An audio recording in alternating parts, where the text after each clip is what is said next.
Halo guys, bersama saya lagi dalam Alright Nopot Channel update terkini.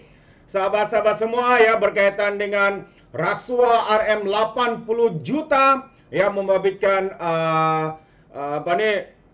dokumen printing ya, printing yang dikatakan JCAF itu ya, melibatkan Menteri Pendidikan masa itu, yaitu Guru Besar Nobita, dan juga nasib apakah akan ditentukan pada 28 Februari 2024 ya, terhadap rayuan ya pembebasan beliau dalam kes jana wibawa ataupun salah guna kuasa, penyelewengan, dan juga rasuah, sahabat-sahabat semua.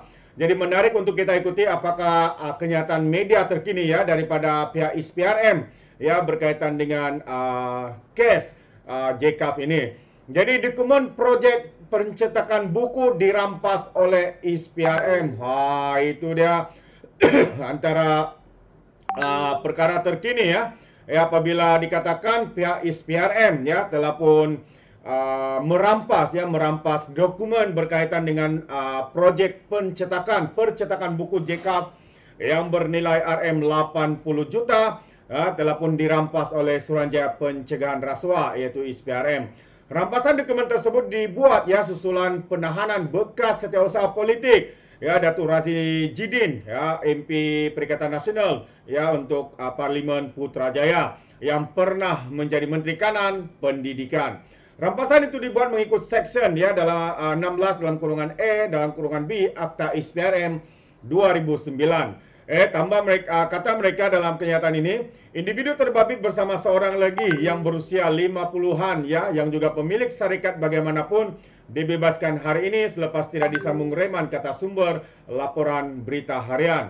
Dan sementara itu bekas Menteri Kanan, Menteri Pendidikan, Datuk Dr. Razi ataupun Guru Besar Nobita ini akan dipanggil ya memberi keterangan berkaitan kes terbabit pada minggu hadapan, tambahnya lagi. Bekas setiausaha politik Razi merupakan antara yang ditahan oleh ISPRM kerana meminta dan menerima rasuah untuk projek ini. Sementara itu Razi telah menafikan pembabitannya dalam projek ini. Dalam perkembangan berkaitan, Ketua Pesuruhjaya ISPRM Tan Sri Azam Baki menafikan bahawa siasatan kata Razi adalah menurut arahan pihak atasan. Sebenarnya seperti mana yang dinyatakan oleh Tan Sri Azam Baki, siasatan ini telah pun dilakukan sebelum ya, 1 bulan sebelum itu, sebelum kes ini dilondekan, dibongkarkan oleh warganet, sahabat-sahabat semua. Itu antara perkara yang berlaku ya hari ini yang terkini dilaporkan oleh media. Dan satu lagi yang menarik juga untuk saya kongsikan bersama dengan kita adalah perbicaraan pembebasan Muhyiddin Bakau ini akan dilakukan pada 28 Februari 2024. Ini adalah pembebasan ya terhadap 4 pertuduhan. Sekarang ini pihak pejabat pendakwa raya telah pun membuat rayuan, dan rayuan itu perbicaraan itu akan dilakukan pada 28 Februari. Jadi sahabat semua, mari kita ikuti perkembangan berita ini, apakah yang dikatakan oleh pihak mahkamah, yang mana mahkamah rayuan menetapkan 2 hari mulai 28 Februari tahun depan untuk mendengar rayuan pihak pendakwaan terhadap keputusan Mahkamah Tinggi yang membebaskan dan melepaskan Muhyiddin Yassin daripada 4 pertuduhan rasuah dan salah guna kuasa membabitkan RM 232.5 juta berhubung dengan projek Jana Wibawa. Kalau orang mereka dibebaskan tanpa dibebaskan ya dan dilepaskan, mereka pula tidak bising. Mereka katakan pihak kehakiman ya, mahkamah melakukan tugas yang baik. Tapi apabila orang lain dilepaskan tanpa dibebaskan, riuh rendah seluruh kampung ya, geng-geng walaun-walaun geng-geng kerangga ini. Itu dia. Jadi tarikh pendengaran itu ditetapkan ketika pengurusan kes hari ini di hadapan Timbalan Pendaftar Mahkamah Rayuan Muhammad Khairi Harun yang menetapkan 28 dan 29 Februari untuk mendengar rayuan pihak pendakwaan. Mahkamah turut mengarahkan pihak pendakwaan dan pasukan pembelaan Muhyiddin untuk memfailkan penghujaan masing-masing sebelum 26 Februari 2024. Jadi pada 15 Ogos yang lalu, kalau kita imbas semula, Mahkamah Tinggi Kuala Lumpur membenarkan permohonan Muhyiddin untuk membatalkan pertuduhan menggunakan kedudukannya untuk mendapatkan suapan berjumlah Rm232.5 juta ringgit untuk Parti Bersatu. Hakim Muhammad Jamil Husin membuat keputusan itu setelah mendapati pertuduhan ke atas bekas Perdana Menteri itu adalah cacat, tidak berasas dan kabur serta tidak selaras dengan kanun tata cara jenayah.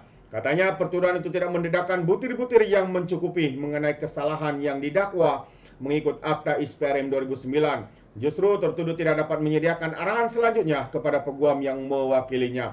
Pihak pendakwaan kemudiannya memfailkan notis rayuan pada hari yang sama. Pengurusan kes hari ini diadakan di hadapan Timbalan Pendaftar Mahkamah Rayuan Muhammad Khairi Harun. Sementara itu bernama melaporkan Timbalan Pendakwa Raya Wan Saharudin Wan Ladin sebagai berkata Mahkamah Seksyen telah menetapkan 29 November untuk mendengar rayuan pihak pendakwaan. Ini bagi mendapatkan perintah penangguhan sementara prosiding bagi 3 lagi pertuduhan dihadapi bekas Perdana Menteri itu di bawah Seksyen 4 dalam kurungan 1 Akta Pencegahan Pengubahan Wang Haram, Pencegahan Pembiayaan Keganasan dan juga hasil daripada aktiviti haram 2001 AMLA.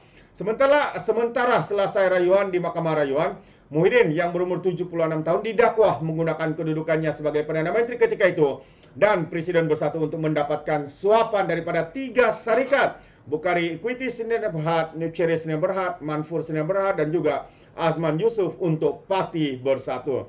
Dia didakwa melakukan perbuatan itu di pejabat Perdana Menteri, Bangunan Perdana Putra, Pusat Pentadbiran Kerajaan Persekutuan di Putrajaya antara 1 Mac 2020 hingga dan 20 Ogos 2021.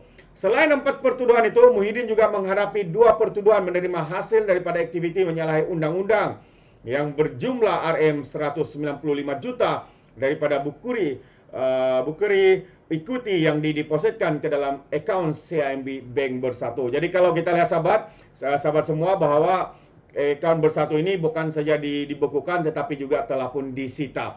Jadi perbuatan didakwa itu didakwa dilakukan di CIMB Bank Cawangan Menara Kuala Lumpur Jalan Stesen Sentral di Kuala Lumpur antara 25 Februari dan juga 16 Julai 2021 dan antara 8 Februari dan 8 Julai 2022. Dia juga didakwa atas pertuduhan menerima dana Rm5 juta.